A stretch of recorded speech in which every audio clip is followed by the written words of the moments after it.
was 16, I started to experience really severe depression. Yeah, I don't even know why. I feel like I couldn't really control it. And I think a lot of people with depression maybe can relate, or who's dealt with it. It feels like it just completely overtook me. Wow.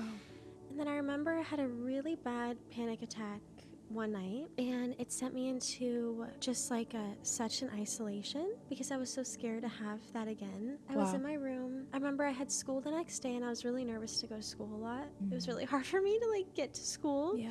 And so the night before, I had a really bad panic attack, and I ended up isolating myself for like 3 months. Wow. And it was like 2 months I hadn't left the house still, and people started like showing up, my friends, and they were like, Lola, why are you still home? Like, what's going on? I was living with my dad, and he would ask me every day to like go on walks and just like get myself out, but I literally could not leave my room. Like, I was just like stuck.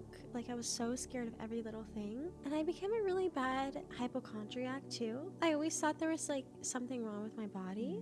And so I think also when you're like isolated for so long, I kind of felt like I was going crazy. So my life just felt very like depressing. So I would wake up and then I was scared to go outside. So it was just like the same thing every day, Wow. you know? Yeah, you're like living the same day over and over. Yeah. I was now in my bed for like 3 months. And I was like, okay, life just does not seem like it's getting better. I never saw myself coming out of that room.